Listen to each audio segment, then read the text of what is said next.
Sebelum menjadi bagian dari cerita kami, Pekangkungan sendiri telah memiliki ceritanya.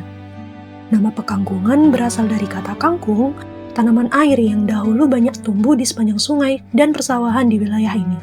Wilayah yang kini menjadi desa Pekangkungan dahulu merupakan lahan basah dengan aliran sungai dan persawahan yang subur. Dari sanalah nama Pekangkungan berasal, sebuah nama yang menggambarkan hubungan erat desa ini dengan air, tanah, pertanian, dan kehidupan masyarakatnya. Desa Pekangkungan terdiri dari 4 dusun, yaitu Macan Putih, Kangkungan, Mojosari, dan Jakas, dengan luas 1,17 km persegi atau 117 hektar. Dan di desa inilah perjalanan kami dimulai. Hari pertama selalu menjadi bagian yang penuh dengan tanda tanya, tentang bagaimana kami akan menjalani hari-hari ke depan, tentang orang-orang yang akan kami temui, dan tentang cerita seperti apa yang akan kami dapatkan selama berada di sini. Minggu pertama menjadi langkah awal untuk mengenal desa Pekangkungan lebih dekat. Kami memulai dengan koordinasi bersama perangkat desa, melakukan observasi, berdiskusi mengenai kondisi dan potensi desa, serta bersilaturahmi dengan para kepala dusun. Perlahan, tempat yang awalnya terasa asing mulai kami kenali. Kami mulai memahami lingkungan, melihat potensi desa, dan mendengar cerita dari masyarakat. Mungkin belum banyak yang kami lakukan di minggu pertama, namun dari sinilah semuanya bermula. Karena sebelum berbagi dan memberikan manfaat, kami terlebih dahulu belajar untuk mengenal dan memahami. Dan setelah 1 minggu mengenal Pekangkungan, kami pun mulai melangkah lebih jauh. Jika di minggu pertama adalah tentang mengenal, maka minggu kedua menjadi awal bagi kami untuk mulai terlibat lebih jauh. Kami mulai menjalankan berbagai program yang telah kami persiapkan. Salah satunya melalui pelatihan editing video bertema edukasi menggunakan aplikasi CapCut bersama kader kesehatan. Melalui kegiatan ini, kami mencoba berbagai keterampilan sederhana yang dapat dimanfaatkan untuk membuat media edukasi kesehatan yang lebih menarik dan mudah dipahami. Perjalanan kami kemudian berlanjut melalui sosialisasi program pencegahan stunting di kelas ibu dan anak, khususnya bayi dan balita, yang dilaksanakan selama 4 hari. Kami bersama-sama membahas berbagai hal yang berkaitan dengan pencegahan stunting, mulai dari pengertian, penyebab dan dampaknya, pola makan, pola asuh, konsumsi ikan, PHBS, hingga berbagai upaya yang dapat dilakukan sejak dini. 4 hari tersebut bukan hanya menjadi ruang bagi kami untuk menyampaikan informasi. Lebih dari itu, menjadi kesempatan bagi kami untuk mendengarkan cerita dan pengalaman para ibu.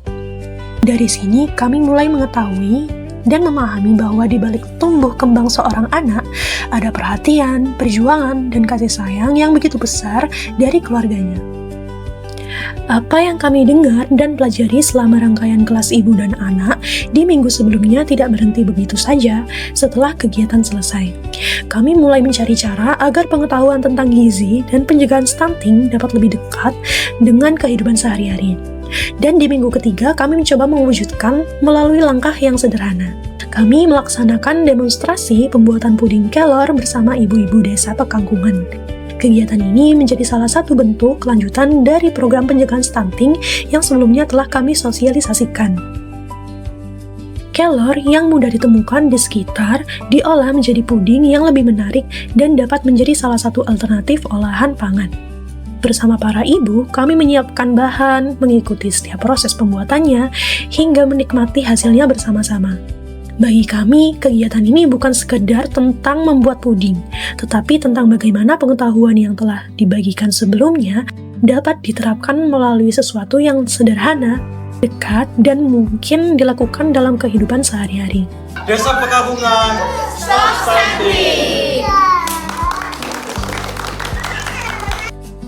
Setelah bersama para ibu, langkah kami kemudian berlanjut kepada anak-anak. Di KB dan RA Al-Firdaus, kami melaksanakan edukasi PHBS tentang cara menyikat gigi yang benar. Kegiatan dikemas melalui cerita, praktik menyikat gigi, dan permainan edukatif. Kami ingin mengenalkan bahwa menjaga kesehatan gigi bukan hanya sesuatu yang perlu diketahui, tetapi juga kebiasaan yang perlu dilakukan sejak dini. Melihat antusiasme dari mereka, kami kembali diingatkan bahwa proses belajar tidak selalu harus berlangsung dalam suasana yang serius. Terkadang sebuah cerita sederhana, sebuah permainan, atau bahkan sebuah tawa dapat menjadi cara yang paling mudah untuk membuat sebuah pesan diingat. Semakin jauh kami mengenal Desa Pekangkungan, semakin kami menyadari bahwa potensi desa ini tidak hanya berada pada bidang kesehatan. Pertanian juga menjadi bagian penting dari kehidupan masyarakat. Karena itu, perjalanan kami berlanjut melalui pelatihan pembuatan pupuk organik cair atau yang biasa disebut dengan PUC, bersama Gabungan Kelompok Tani Desa Pekangkungan. Bersama para petani, kami belajar memanfaatkan bahan-bahan organik yang ada di sekitar untuk diolah menjadi sesuatu yang berguna bagi tanaman. Kami datang untuk berbagi sedikit dari apa yang kami miliki. Namun dalam prosesnya justru kami yang banyak belajar. Dan ketika minggu ketiga berakhir, kami mulai menyadari bahwa waktu berjalan jauh lebih cepat dari yang kami kira. Kami sudah melewati separuh perjalanan dan masih ada banyak hal yang ingin kami lakukan. Maka di minggu keempat kami mencoba melanjutkan apa yang telah kami mulai. Jika sebelumnya kami belajar mengolah dan memanfaatkan, kali ini kami belajar untuk menanam dan merawat.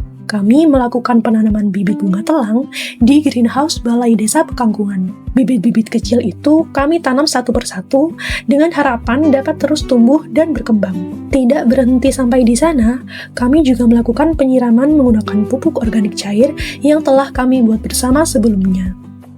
Berbicara tentang sesuatu yang perlu dirawat, perjalanan kami kemudian membawa kami kembali pada hal yang tidak kalah penting, yaitu adalah kebiasaan. Karena kesehatan juga tidak selalu dimulai dari sesuatu yang besar.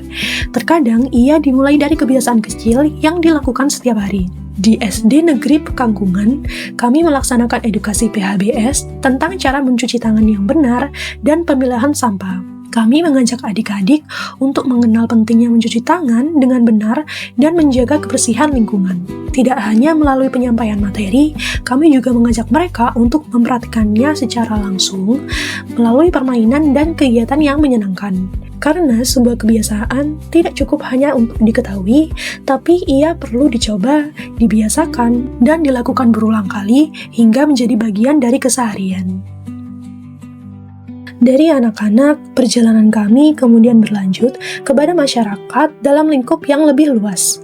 Kami turut berpartisipasi dalam posyandu keluarga di 4 dusun Desa Pekangkungan, yaitu Dusun Macan Putih, Dusun Pekangkungan, Dusun Mojosari, dan Dusun Jagas. Bersama para kader dan masyarakat, kami ikut mendampingi kegiatan bagi balita dan lansia. Di setiap dusun, kami menemukan suasana yang berbeda. Namun ada satu hal yang sama, yaitu kepedulian. Ada kader yang dengan sabar melayani, ada orang tua yang datang membawa anak-anaknya, ada lansia yang tetap menjaga kesehatannya, dan ada masyarakat yang saling membantu. Dari sanalah, kami semakin memahami bahwa kesehatan bukan hanya tentang diri sendiri, tetapi tentang keluarga, tentang masyarakat, dan tentang bagaimana kepedulian terus dijaga bersama. 35 hari telah selesai, namun cerita ini akan selalu tinggal.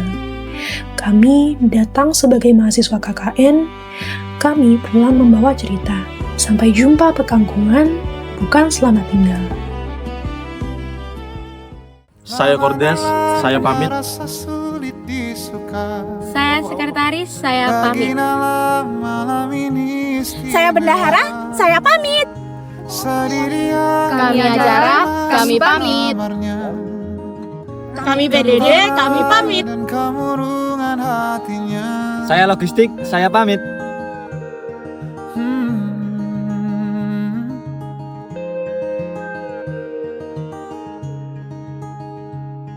Nala figur sederhana, tak ramai kali.